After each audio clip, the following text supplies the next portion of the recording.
When my daughter-in-law told me to leave, I smiled instead of crying. Even now, when I think of that moment, it plays in my mind like a quiet scene from an old film, slow, gentle, and painful in a soft way. I remember the afternoon sunlight falling on the kitchen tiles, the smell of tea that had gone cold on the table, and the silence between us that felt heavier than any angry shout could ever be. She stood in front of me with her hands folded. Her voice was calm. Too calm. She said, "Mom, maybe it's time for you to find a different place." Mom. That one word broke me more than the rest of the sentence. She had been calling me Mom since she married my son. And each time, it felt like a warm hand reaching toward me. But that day, the same word felt like a soft push toward the door. I looked at her face, then at my son, waiting for him to say something. But he did not look at me. He kept adjusting his phone, opening and closing the case like he wanted to escape the room. I wanted to ask, why? I wanted to ask, what did I do wrong? I wanted to ask, is this still my home? But no words came out. Only a small, quiet smile. The kind you give when you have accepted something long before it was spoken. Because the truth was, I had already felt this moment coming. It came through the little changes around the house, my house. The way she moved my things into boxes without telling me. The way my favorite chair disappeared from the living room. The way she whispered to my son in the evenings with a tone that told me I was no longer part of the conversation. Every sign had been there. I had simply pretended not to see it. I placed my hand on the dining table, the same wooden table where I had fed my son since he was a toddler, the table where he learned to write his name, the table where we celebrated every birthday for more than 30 years. That table felt like the last thread holding me to my own life. And still, I whispered, "Okay." Not because I agreed. Not because I wanted to leave. But because, after a lifetime of staying silent for the sake of peace, silence was all I knew how to give. She thanked me. My son still did not look up. And in that short, quiet moment, I lost more than a home. I lost the place where my memories lived. This is the story of how someone who called me Mom, someone I welcomed, loved, and trusted, slowly took everything from me.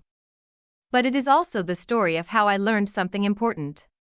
You can lose your home, you can lose your belongings, you can lose your place in someone's life. But you must never lose yourself. My name is Amina. And for most of my life, I believed I was a simple woman with a simple world around me. I grew up in a small town where people knew each other's names, where neighbors called out greetings from their gates, and where the sound of evening teacups felt like a daily ritual that kept the heart warm. I married young. My husband, Imran, was a quiet man. He laughed rarely, but when he did, the whole room softened. We didn't have a big house or a large income, but what we had felt enough. We shared our dreams the way people share small secrets, slowly, gently, with hope. After 5 years of marriage, our son, Farhan, was born. He was the only child we ever had. And so, naturally, every hope we carried, every dream for the future, every silent prayer whispered at dawn, all of it settled softly on his small shoulders. I still remember the day we brought him home. My husband held him awkwardly, afraid he might drop him. I laughed and said, "He is your son, Imran, not a piece of glass." But even then, I could see something new in my husband's eyes. A love so deep it scared him. Life after that moved quietly, like pages turning in a book. We were never rich, but we were stable. Imran worked at a workshop. I taught stitching and embroidery to girls in the neighborhood. Every rupee we saved went into one dream: building a home. A home that belonged to us. A place where Farhan would grow, study, and someday bring his own family. It took us 12 long years to save enough for that house. Brick by brick, month by month, we built it like people build a future, with hope, fear, and endless patience. I chose the paint colors. Imran chose the wooden door. Farhan, who was 10 at the time, insisted on a small garden for his cricket games. I remember the day we moved in. There was no furniture yet, no curtains, not even a proper stove. But we sat on the cold floor together and ate biryani from a single large pot. It felt like we were sitting on top of the world. My husband passed away 10 years later. A heart attack. Sudden. Unexpected. I didn't know it was possible to feel the world collapse so quietly. People say grief comes in waves, but mine came like a river that never stopped flowing. Farhan was in college then. He tried to be strong for me. I tried to be strong for him. And somehow, in our shared silence, we kept each other alive. After Imran's death, I poured my heart into maintaining the home. It became more than a building. It became a memory of the man I loved. Every wall, every corner, every small crack held a piece of our life together. Years passed. Farhan finished his studies, found a job, and grew into the kind of man any mother would be proud of, kind, thoughtful, and always gentle with his words. Then one day, he came home with a young woman named Syra. I still remember how she looked that day, nervous, holding her scarf carefully, her eyes warm yet shy. She said, "Assalamu alaikum, auntie," but there was a softness in her tone that made me like her instantly. She laughed easily. She spoke gently. And she had a way of making the room feel bright, even with her quiet nature. Farhan looked at her the way my husband used to look at me. With that same mixture of admiration and fear of losing something precious. They married a few months later. On the day of the wedding, Syra held my hand so tight and said, "I want to be a good daughter to you." My heart melted. I kissed her forehead and replied, "You already are." People warn mothers about daughters-in-law. They say things will change. They say homes become different. They say sons become more distant. But I never believed any of that. I always told Farhan, love her, protect her, give her respect. And I told Syra, my home is your home. This door will always be open to you. And for the first 2 years, everything truly was peaceful. We cooked together. We laughed together. We shared small stories in the kitchen while the evening tea simmered.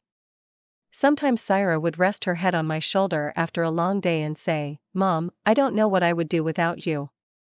That word, Mom, felt like a blessing then. I thought I had gained a daughter. I thought God had rewarded my years of struggle. But life has a way of changing slowly. Gently. Quietly. So quietly that you don't realize something is wrong until it is too late. It began with small things. So small that I brushed them aside. Syra stopped joining me for evening tea. Then she stopped talking to me in the kitchen. Then her smiles became shorter. When I asked her if something was wrong, she always said, "No, Mom, I'm just tired." I believed her. Or maybe I wanted to believe her. One morning, I found some of my dishes missing from the cupboard.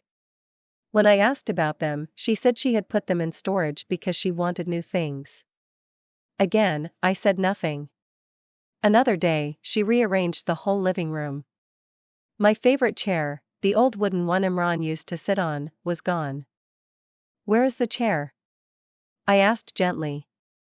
"Oh, Mom, that old thing? I sold it. We need modern furniture." My heart dropped, but I smiled. "It was your father-in-law's," I whispered. She paused, then shrugged. It was time to move on. I should have spoken up. I should have said, "That is my home. Those are my things." But I stayed quiet. I had spent a lifetime being peace-loving. A lifetime believing that silence could protect relationships. My silence became the rope she used to pull everything away from me. At first, Farhan didn't notice anything. He was busy with work, busy building a better future, busy trying to be a good husband. But slowly, very slowly, he began to change too. He stopped sitting with me after dinner. He stopped asking if I had taken my medicines. He stopped calling me at work to check if I needed anything. One night, I overheard whispers from their bedroom. Cyrus said, we need space. Your mother is always around. Farhan answered, she has no one else. I know, she replied. And I love her. But we need our own life. Her words were sweet on the surface. But the meaning beneath them hurt. I understood. Every couple wants privacy. I wanted them to have a good life too. But this was my home. A home I had built with my husband. A home I had maintained alone for years. A home full of memories no one else could understand. Still, I stayed silent. The biggest mistake I ever made came on a warm Sunday afternoon. Syra brought a document to me. She smiled and said, Mom, this is just to help with some bank work. Farhan needs it. Can you sign here? Her tone was so casual. So normal. So loving. I didn't even read the paper. I trusted her. I trusted them both. And with one small signature, one careless moment, I changed my entire life. I didn't know then that the paper was a transfer of ownership. That the home I had built with my husband. The home I had held on to through grief. The home where every memory lived. Was no longer mine. It now belonged to them. And I had no idea. Not yet. This is where the storm begins to rise. Where small misunderstandings become larger. Where love slowly turns into distance. Where my place in my own home begins to shrink day by day. Before the moment she finally said, Mom, maybe it's time for you to leave. 1,000 quiet wounds had already pushed me toward that door. The changes in my home did not happen overnight. They came slowly, like a gentle rain that at first feels harmless. But keeps falling until the whole ground beneath you turns soft and unstable. After I signed that paper, without knowing what it truly meant, something shifted in the air around me. It was subtle at first. A look. A whisper. A pause before answering me. A door closed a little too quickly. I kept telling myself that every home has phases. People get tired. People get busy. People get stressed. But deep inside, I knew something in my home, in my family, was changing. And not in a good way. One evening, I made dinner, simple lentils, rice, and fried okra. These were dishes we often ate together as a family. The smell usually filled the house with warmth. But that night, Syra came into the kitchen, looked at the plates I set out, and said in a flat voice, Mom, we ordered food from outside. She did not even look guilty. She spoke like it was the most natural thing in the world. I blinked slowly. Oh, you should have told me, dear. I already cooked. She sighed softly. Not loudly. Not rudely. But in a way that said she was tired of me. We don't really eat this food anymore, Mom. We prefer something else. For a moment, I stood still. The steam from the pot rose quietly between us. Farhan walked in, smelled the food, and frowned. Did you use too much oil? He asked. No, I said gently. It's the same way I always make it. Well, maybe we should try something healthier, he mumbled. I looked at him. My son. The boy who used to eat 4 plates of my cooking and kiss my forehead after. Now he spoke as if my food was a burden. The okra sizzled softly in the pan, but the silence between us felt louder. I quietly covered the pots and said, That's fine. Eat your food. I will eat later. But later, I sat alone in the kitchen, eating cold lentils, while the sound of their laughter drifted from the living room. And I wondered, when did I become a stranger in my own home?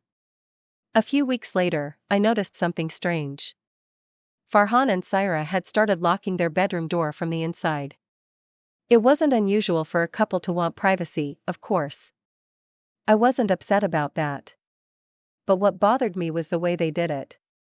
Before, their door was often open. You could hear the gentle hum of their conversations, the soft sound of their TV, or their quiet laughter. Now? Silence. Always silence. followed by the sharp click of a lock. One night, I walked past their room to get water. The door was closed, and I heard whispers, quick, urgent. Then Syra said, "She doesn't need to know. Please, just trust me." Farhan replied, "But it feels wrong." My heart stopped. I stood frozen in the hallway. My fingers tightened around my water glass. What didn't I need to know? What felt wrong? What were they hiding? For a moment, I wanted to knock on the door. I wanted to ask. I wanted to demand answers. But I did what I always did. I walked back to my room. And stayed silent. The next morning, things looked slightly different. A new vase on the table. A shelf moved to another corner. My sewing machine, the one I had for 20 years, was gone. "Where is my machine?" I asked. Syra smiled too quickly. "Oh, I stored it in the storeroom. It was taking too much space." "I needed it," I said softly. She shrugged. "You never use it, Mom." I stared at her for a moment. I used it almost every week. But it seemed like my words no longer mattered. Later that day, I found my old photo frames piled in a box in the storeroom. My husband's photograph was lying at the bottom, the glass cracked. I knelt down and picked it up. My fingers trembled as I touched his face on the paper. I whispered, "Imran, tell me what to do." But the room was silent. Only dust floating in the sunlight. One afternoon, I heard the doorbell. Cyrus' mother and younger sister arrived, carrying several bags. Farhan greeted them warmly. Syra hugged them tightly. I came out of my room and smiled. "Welcome." They smiled politely. But I could sense something uncomfortable beneath their eyes. Farhan turned to Syra and whispered something. She nodded. Then she said out loud, "Mom, we need the guest room for a few days. Can you move your things somewhere else?" I stared at her, confused. "The guest room? But that is my room." She tilted her head. "No, Mom. Your room is the small one at the back. We prepared it for you." "Prepared it for me?" I didn't understand. "My room," I whispered. Farhan stepped forward. "It's temporary, Amma. They need some privacy. Please understand." Privacy? I had lived in that room for 20 years. Now suddenly it wasn't mine? Something inside me cracked. Not like a loud break. More like a tiny tear. Silent but painful. I nodded slowly. "Okay. I will move." I didn't look at their faces. I didn't want them to see me blinking back tears. I picked up my things, my clothes, my prayer mat, my husband's photo, and moved into the small back room. The walls were cold. There was no sunlight. The air felt stale. It did not feel like a room in my home. It felt like a place someone stays when they have nowhere else to go. That night, I lay on the narrow bed, staring at the ceiling. And for the first time, I truly felt like I no longer belonged. The real storm came a month later. I was sitting in the living room, folding laundry, when two men in formal clothes came to the door. Syra opened it. They asked for her. They handed her some documents. She thanked them and closed the door. On her way to the bedroom, one paper slipped from her hand and fell near me. I picked it up. She turned sharply and said, "Mom, give it to me." But I was already looking at it. My name. My address. And a line that made my heart stop. Transferred to Farhan and Syra. Transferred. My hands shook. The room spun for a moment. I whispered, "What is this?" Syra froze. Farhan walked in and saw the paper in my hand. His face went pale. "Mom, let me explain." I stared at him. At my son. My only child. The boy I had raised alone. Farhan, this house is in your name now? He swallowed hard. Yes, Amma, but it's for your benefit. We thought. For my benefit? My voice was barely above a whisper. For my benefit? I felt Syra step closer behind him. Her tone was soft but firm. Mom, you signed the papers yourself. My heart dropped. I trusted you, I said quietly. Farhan reached for my hand. Amma, please don't misunderstand. It's still your home. Nothing will change. But I could already feel the truth rising inside me like a cold wave. Everything had already changed. After that day, Syra became bolder. She began treating me like a guest. Sometimes even like an inconvenience. She moved the kitchen cabinets, placing things where I couldn't reach. She changed the grocery list without asking me. She removed the old tablecloth my husband loved, saying it didn't match her style. One morning, I woke early to make breakfast, but Syra stopped me.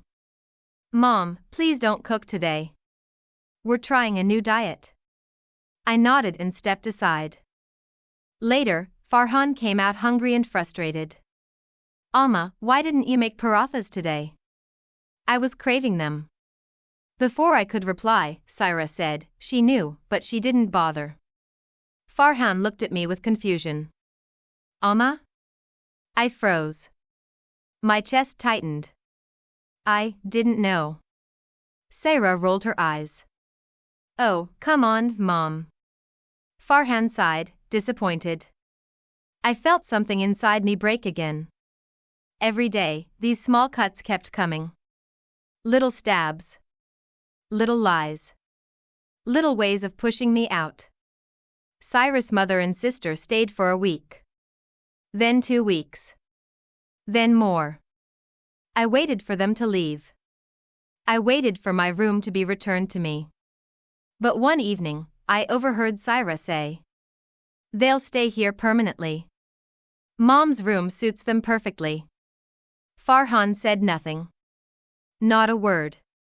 I sat in the back room, clutching Imran's photograph, feeling the walls close in. This house was no longer mine. My room was no longer mine.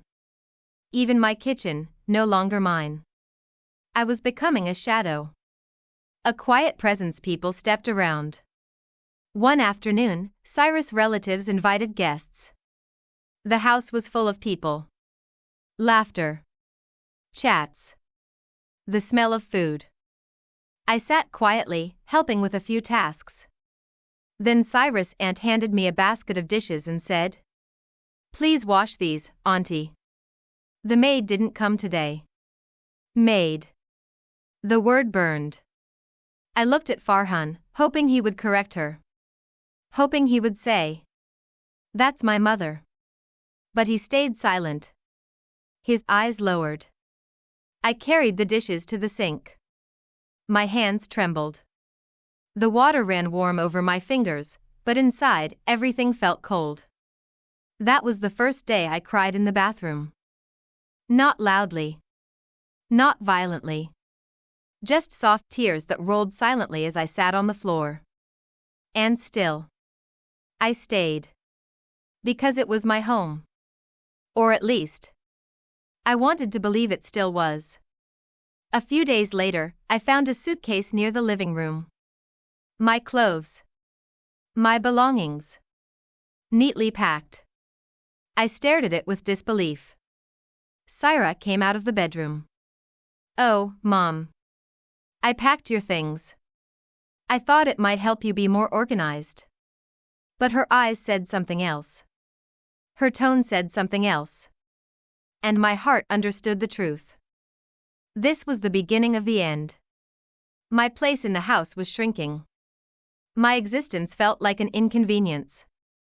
And soon, they would say the words out loud.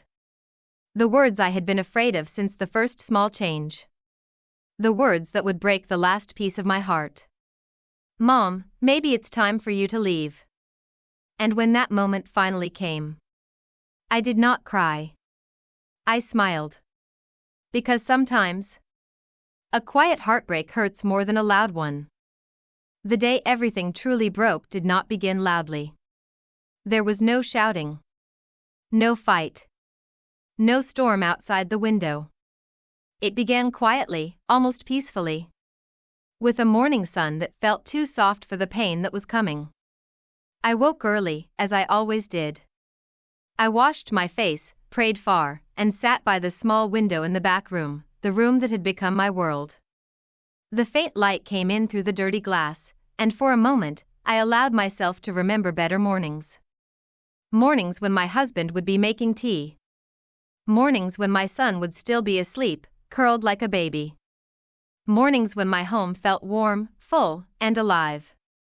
But now, it felt like I was living in someone else's house. Someone else's life. I pressed my hand against my heart and whispered, "Please God, give me strength." That morning, the house felt unusually quiet. Too quiet. Usually, Syra was in the kitchen by then, checking her phone or talking to her sister. But today, nothing. I stepped outside my room. The hallway felt cold. My steps echoed more than usual. When I reached the living room, I stopped. Syra and Farhan were sitting on the sofa. Both of them silent. Both looking at me in a way they never had before. It felt like they had been waiting. My heart began to beat faster. I smiled gently, pretending not to notice the tension. "Good morning," I said. Syra didn't answer. Farhan gave a small nod. My hands trembled slightly, so I hid them behind my dupatta. "What's wrong?" I asked softly. Syra took a deep breath. Farhan looked away. And then, the words I had been fearing finally came. Syra was the one who said it. Her voice was calm. Too calm. Almost practiced. "Mom," she said, "we've been thinking, maybe it's time for you to find a different place to stay.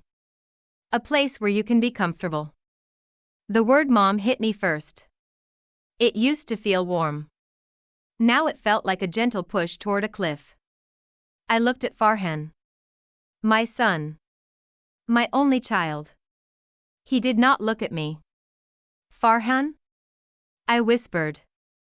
He swallowed. His jaw tightened. His fingers fidgeted with his phone case. "Amma, we talked about this. We just want some space." Space. That word. So small. So sharp. "I am in my room most of the time," I said quietly. "I stay out of your way." Syra shook her head. "It's not about that, Mom. We need our own life. And you deserve a place of your own too." "My own place?" I blinked slowly. "This is my place," I whispered. "This is the home your father and I built." Silence. A silence so heavy it felt like someone was pressing a hand against my chest. Finally, Farhan said, barely audible, "Amma, the house isn't in your name anymore." I had heard those words before when I saw that paper. But hearing them again, from my son's mouth, felt like the final thread snapping. "I know," I said softly. "You took it." He flinched. "Amma, we didn't take anything. You signed the papers. You gave us the house." I closed my eyes for a moment. When I opened them, everything felt blurry. "I thought you were asking for help," I whispered. "Not for my home." Syra looked uncomfortable for the first time. But she didn't take back her words. Farhan still wouldn't meet my eyes. The silence between us grew so thick I could barely breathe. When I didn't respond for a long time, Syra stepped closer. "Mom," she said gently, "we found a small apartment for you. It's affordable. It's near a park. You'll like it." I stared at her in disbelief. They had already planned everything.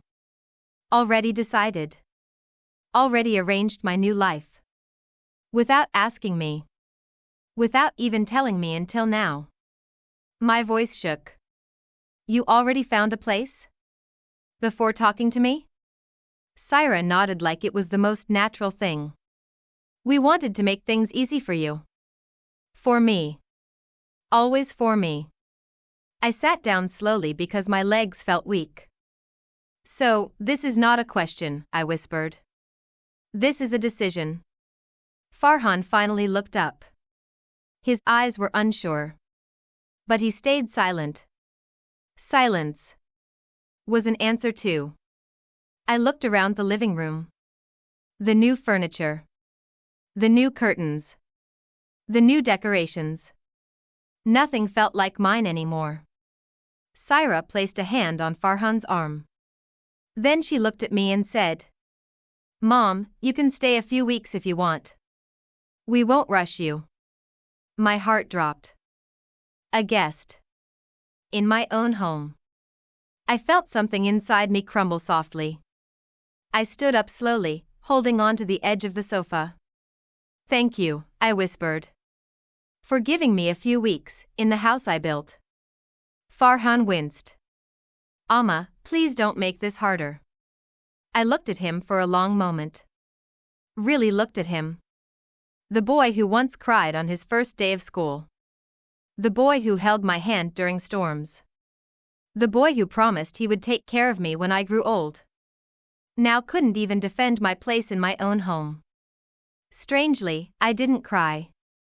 The pain was too deep for tears. I felt calm. Too calm. Maybe when a heart breaks slowly, over years, over months, over moments, it stops making noise. I walked to the window and looked outside. Children were playing cricket in the street. Neighbors were hanging clothes to dry. Life was still happening, even as my world was falling apart. I turned back to them. I gave a small, gentle smile. Okay, I said quietly. Syra looked relieved. Farhan looked confused. Mom, he began. I lifted my hand to stop him. It's fine, I said softly. If this is what you want. I will not stand in your way. Because I never had. Not once. Not ever. I had lived my whole life giving. Giving space. Giving silence. Giving love. Giving everything. Now, even my home was being taken silently. And I accepted it silently. For the next few days, I packed my belongings. Not because they forced me. But because I had already accepted the truth. The home I loved did not love me anymore. I folded my clothes slowly. I wrapped the photo frames carefully. I placed my husband's prayer cap at the top of the suitcase. Every object I touched felt like it was whispering. Is this really how it ends? Sometimes Syra came to the room to help. She said things like, Mom, don't pack this old blanket. Or, Mom, you don't need these pots. We will buy new ones for you. I nodded. I stayed calm. I stayed polite. But every word she spoke felt like another small goodbye. Goodbye to the kitchen where I cooked for my family. Goodbye to the room where I prayed for my son. Goodbye to the walls that held my memories. One evening, as I was packing the last box, Farhan entered the room. He stood there for a moment, unsure. Amma, are you angry? He asked softly. I looked at him. Really looked at him. My voice came out so quiet it almost broke. No, Beta. I am not angry.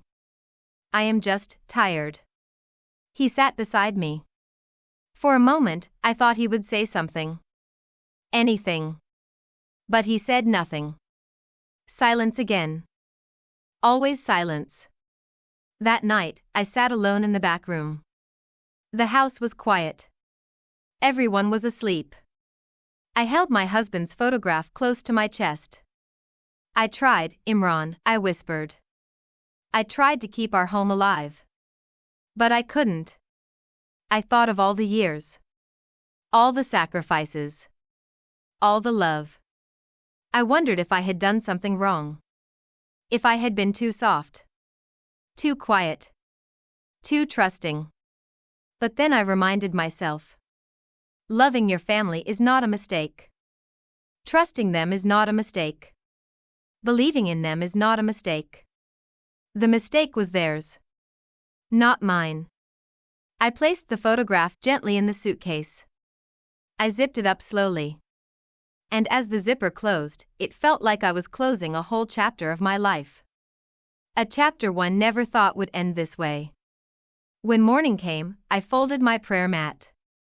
I took a deep breath. I walked to the living room.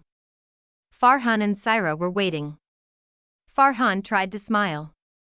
It didn't reach his eyes. "Amma, are you ready?" I nodded. He reached for my suitcase. I pulled it back gently. "It's okay," I said. "I can carry it." Saira handed me the keys to the new apartment. "Mom, you'll like it. It's peaceful there." Peaceful. The word felt like a joke. I nodded again. Then I did something I didn't plan. I reached out and touched Farhan's cheek. "For 30 years, I said softly, I took care of you. I hope the house takes care of you now." He froze. Saira looked away. I walked toward the door. My suitcase rolled behind me. My footsteps echoed softly. When I reached the threshold, I turned back one last time. The home I had built. The home I had loved. The home that no longer wanted me. "I forgive you," I whispered. "Not for them. For myself." Then I stepped out. And the door closed behind me with a soft, final click. I never knew how quiet a small room could be until I slept in one with almost nothing inside it. In those first nights after leaving my home, the silence felt like a blanket that was too heavy for my chest. Every time I closed my eyes, I saw the house I had worked for, the house that was no longer mine. But something strange began happening after a few weeks. The silence that hurt me slowly started healing me. Many evenings, I sat on the edge of the little bed in my cousin's guest room. The window overlooked a street where children played every afternoon, shouting, running, filling the air with the sound of life. I used to listen to them with my hands around a warm cup of tea. Something inside me softened each time. I realized that even if everything felt like it had ended, the world had not ended. People were laughing somewhere. Children were playing somewhere.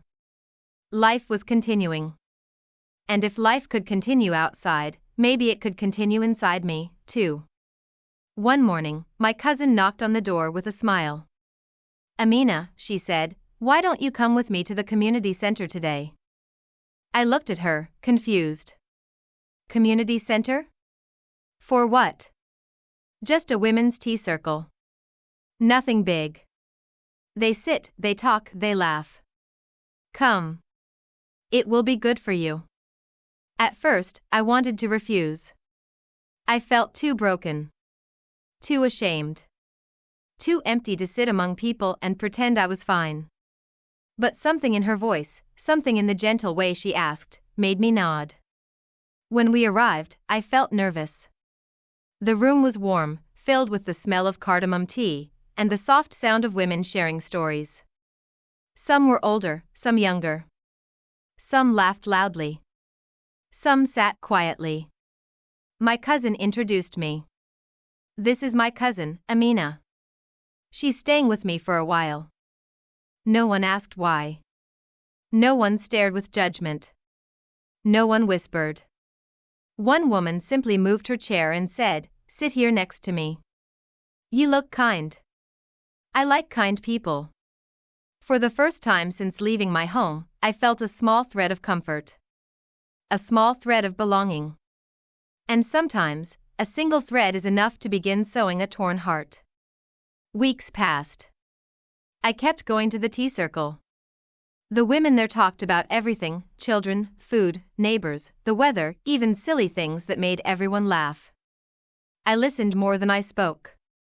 But one afternoon, after everyone had left, the woman who always sat beside me placed her hand on mine. "Amina," she whispered, "you carry something heavy. You never say it, but I see it in your eyes." My throat tightened. I wanted to deny it. I wanted to smile and say, "No, I'm fine." But the truth slipped out, quiet and trembling. "My daughter-in-law asked me to leave my home," I said. "And my son, he let her." Her eyes softened in a way that made something inside me break open. She didn't ask questions. She didn't judge them or blame me. She simply held my hand and said, "That must have hurt very much." Just hearing those words. Simple, human, honest words. Felt like rain falling on soil that had been dry for too long. I cried. Not loudly. Not dramatically. Just tears sliding down my cheeks in a slow, tired way. She handed me tissues and waited. No rush. No pressure. Just presence. That day, I realized something important. Sometimes you don't need solutions. You just need someone to say, "I see your pain." I started doing little things at my cousin's house. Not because she needed help, but because I needed purpose. I cooked simple meals. I watered her plants. I folded laundry while listening to quiet music. I helped her clean the garden. Each small task felt like a step. A slow step back toward myself. One morning, I woke up before sunrise. I made tea and opened the window. The air was cool, and birds were beginning to sing. For the first time in months, I whispered to myself, "I am still here, and I am still me." It felt like a prayer. Or a promise. Or maybe both. 2 months passed before my son finally called. When I saw his name on the screen, my hands shook. I answered quietly. "Assalamu alaikum, Mom." His voice sounded tired. Unsure. Worried in a way I hadn't expected. "Walaikum salam," I replied. There was silence. Long silence. The kind that fills a room with memories and regret. He finally said, "How are you?" "I'm okay," I said truthfully. "I am healing." He let out a long breath I could almost hear. "Mom. I'm sorry." My heart tightened. "For what?" I asked softly. "For everything," he whispered. "For letting things happen the way they did. For not standing up. For not being the son you deserved." I listened quietly. Part of me wanted to say, "Why now?" Another part wanted to run to him and hug him like when he was little and scraped his knee. But I stayed calm. "Life teaches all of us at different times," I said gently. "I miss you," he whispered. "I miss your voice, your food, your smile. The house feels empty without you." I felt tears forming again, but I kept my voice steady. "I miss you too," I said. "But things must be different now." "Not angry, just different." He nodded on the other end. "I understand." We talked for a long time that day. Not about blame. Not about the past. Just about life, in a soft, quiet way. And before he hung up, he said something I will never forget. "Mom, even if you live somewhere else, you are still my home." Those words didn't erase what happened. But they stitched a small piece of my heart back together. People often think healing comes with grand changes. A huge apology. A dramatic reunion. A full return to the past. But my healing didn't look like that. It came slowly. Gently. Through small understandings. I realized I didn't hate my daughter-in-law. I didn't blame her entirely. She had her fears, her insecurities, her struggles. Maybe she felt threatened. Maybe she felt judged. Maybe she didn't know how to share space. Or maybe she was simply too young to understand that a home is not made stronger by pushing someone out. I didn't excuse her actions. But I chose not to carry anger. Anger is heavy. And I had carried enough weight. Letting go didn't mean forgetting. It meant freeing myself. With the support of my cousin and the women at the tea circle, I found the courage to start looking for a small rental place. Just a simple one. A place I could call mine. The day I signed the papers, I felt something warm spreading through my chest. It wasn't pride. It wasn't excitement. It was peace. Soft, quiet peace. My son visited me a few weeks later. He brought groceries and new cushions.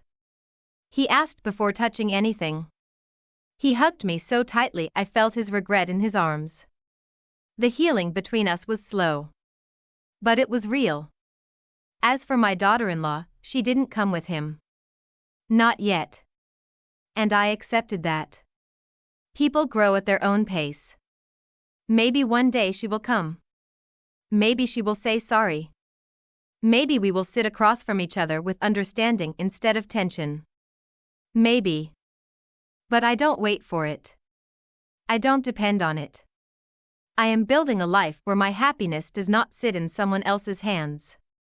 One evening, as I placed a small plant near the window of my new home, I realized something beautiful. I had lost my house. But I had found myself. I had lost walls, doors, and furniture. But I had found wisdom, strength, and gentleness. Some losses come like storms. They break you. They shake you. They tear pieces away. But storms also clear the ground. They prepare the space for new seeds. And new seeds grow beautifully when you learn to water them with patience.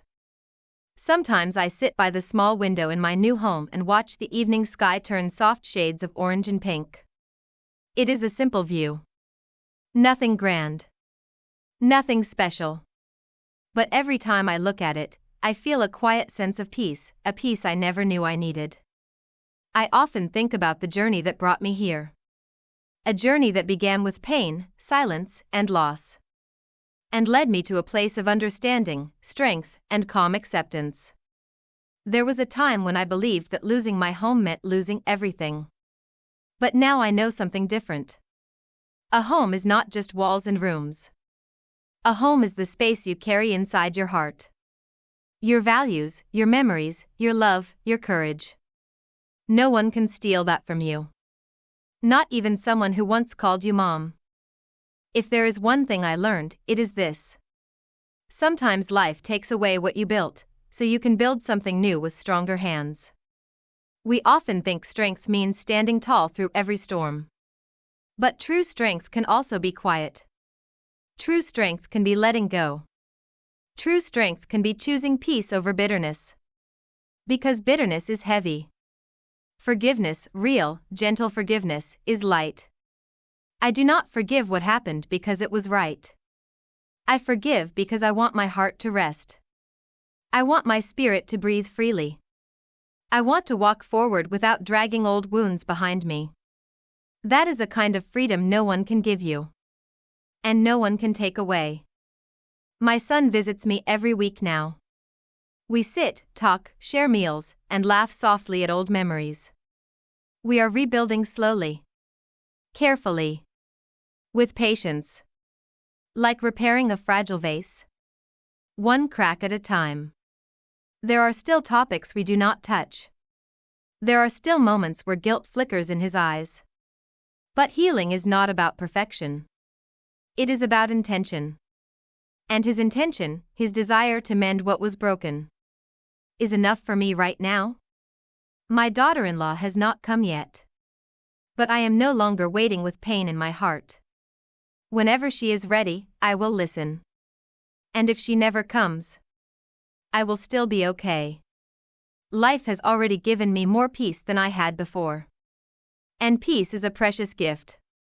If you are listening to my story and you feel lost, or unwanted, or pushed aside by the people you love, I want to tell you something from the softest part of my heart. You are not alone. You are not weak. You are not broken beyond repair. Some people may not see your worth. Some people may not value your sacrifices. Some people may forget your kindness. But that does not make your kindness less beautiful. That does not make your love less real. That does not make you less deserving of warmth. And sometimes, just sometimes, life removes you from places where you are shrinking, so you can grow in places where you are meant to bloom. I lost my home. And I thought I had lost myself. But in the quietness of starting again, I learned something precious. You can begin again at any age. You can rise again after any hurt. You can rebuild a life with nothing but gentle courage. And when you do, you will look back and realize that the person you became is stronger, kinder, and wiser than the person you were before. This is my story. A story of loss. A story of healing. A story of quiet strength. And if you are walking through your own storm, I pray that one day you will find your calm, too. Just like I did. In a small room. With a small window. Looking at a sky full of new beginnings.